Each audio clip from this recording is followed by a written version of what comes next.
This is Michelle Swenson with Truth Seekers Health Justice Podcast. Today, profit-centered U.S. healthcare. Our guest, Dr. Vincent Markovchick, retired Director of Emergency Medicine.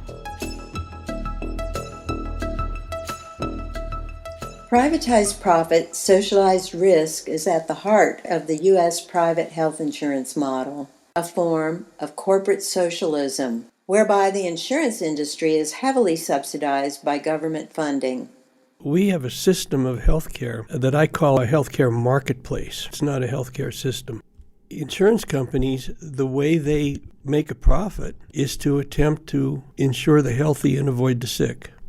The private insurance plans, these are corporations. The fiduciary responsibility running a corporation is to provide a profit for your shareholders. That's their primary goal. A large amount of the private insurance dollar doesn't go to healthcare.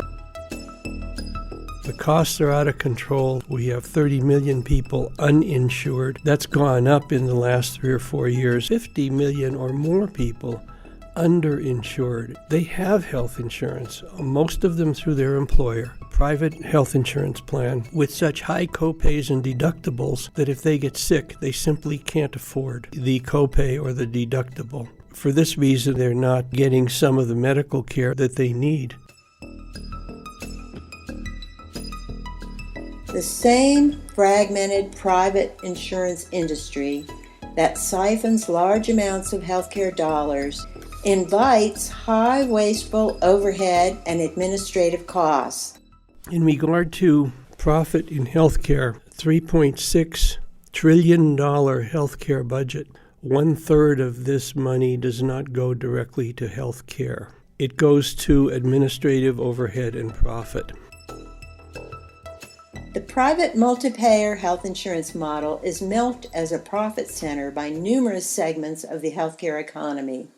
We have a huge profit-driven system with a large number of middlemen or middle companies that are siphoning off huge amounts of our healthcare dollar. Recently, it's gotten much worse because of the venture capitalist equity firms. Venture capitalist firms have been taking over large physician practices in emergency medicine, in anesthesia, in radiology. Their goal is not to guarantee high-quality medical care at an affordable price. It's to make a huge profit. They often do not negotiate discounts with private insurance companies, so any person who encounters physicians employed by these companies end up with out-of-network bills, surprise medical bills that more and more people are encountering. There is a move afoot in several states. Texas and Colorado were two of the leaders in which investor-owned groups have built private freestanding emergency departments. This has been a waste. In Colorado, at one point in time, we had up to 50 freestanding emergency departments. These are often built within a few miles of each other or of a hospital emergency department, and their whole focus is to make a huge profit. Because they're an emergency department, they are allowed to charge what's called a facility fee. So not only is there the fee for the physician services, there is a huge fee for a facility which all hospital emergency departments charge. It's basically what it costs to keep the place open 24 hours a day and staffed. When a patient walks into a freestanding emergency department, it often is out of network for their insurance. They often confuse it with an urgent care center, which the charges are significantly less. They get an emergency charge rather than an urgent care charge, leads to these huge surprise medical bills. And then there's the pre-hospital care system, ground ambulances and air ambulances. Some of the large companies are now owned by equity firms, venture capitalist firms, and this has resulted in huge increases in charges. The average charge now in this country, if you get transported by a medical helicopter, is $50,000. If you go any distance, it's significantly more than that.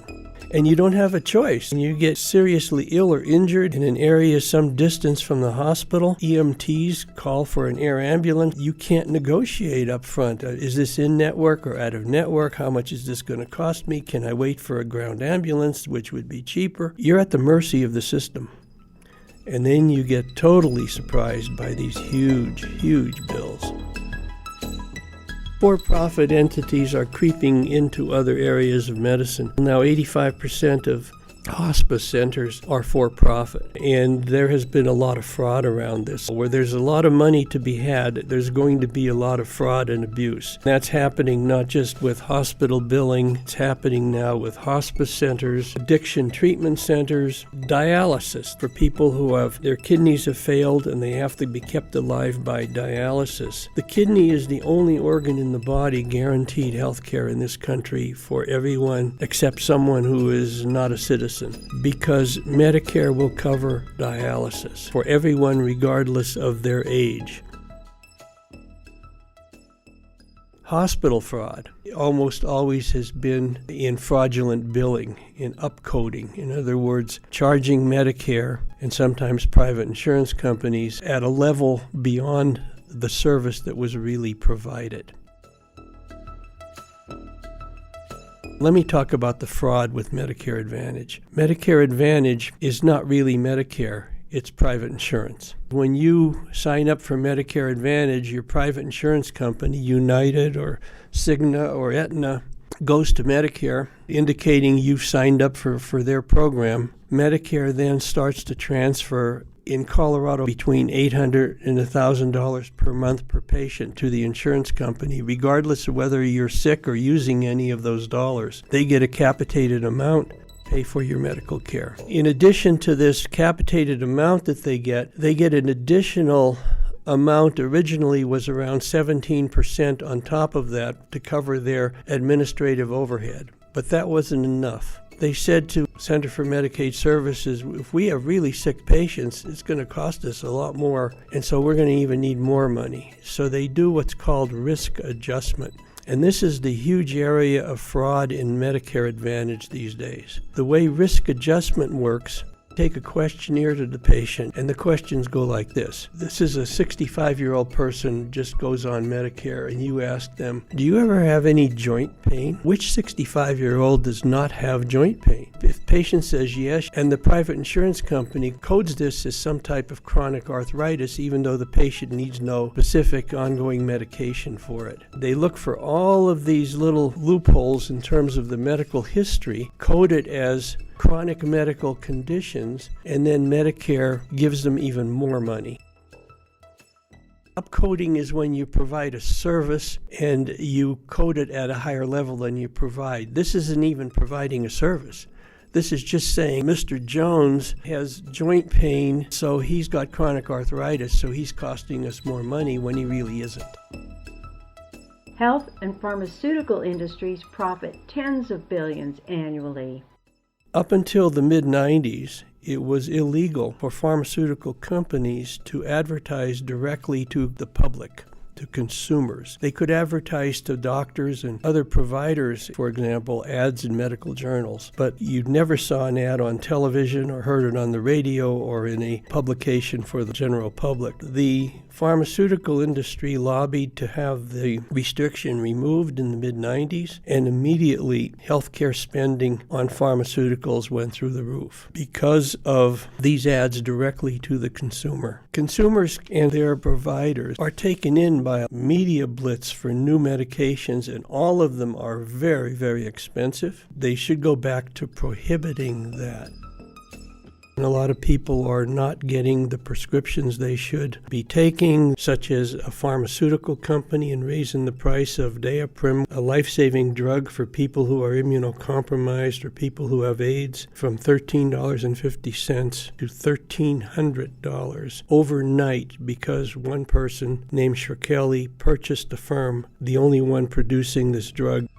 The price of insulin has gone through the roof in the last several years, a drug that's been around for 100 years. The doctor who discovered insulin said he will not make a profit. He sold the patent for $1 to a pharmaceutical company to manufacture For many years, it's a generic drug that has been very affordable. Its costs have just gone through the roof. Some people, even with insurance, can't afford insulin, which they have to take every day, or they will essentially get very ill and die. In contrast to current extremes of pharmaceutical greed, when Jonas Salk was asked who owned the patent to the polio vaccine, he replied, "The people." Could you patent the sun?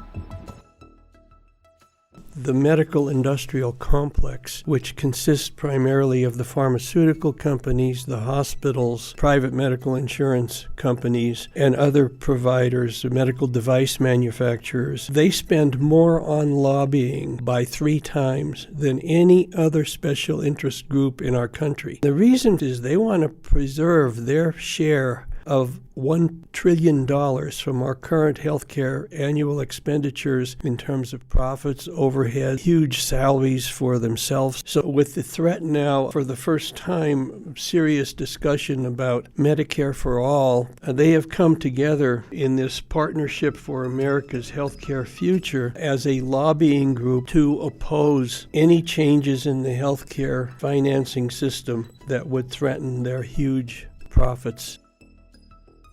The U.S. is the only country that prioritizes profit over healthcare access. Many corporate sectors milk large sums of healthcare dollars. Health and pharmaceutical industries profit tens of billions annually. Increasingly, investor-owned medical groups seek inflated shareholder profits. Many Congress members take tens of thousands in cash from health groups. Even media profited $5.2 billion for prescription drug ads in 1 year alone. Reason to want to preserve the status quo. Industry and corporate lobbyists who profit, and their congressional mouthpieces, are leading the opposition to Medicare for All. The pandemic magnifies the urgent need for improved Medicare for All, and to end the vice grip of corporate dollars on U.S. policy making.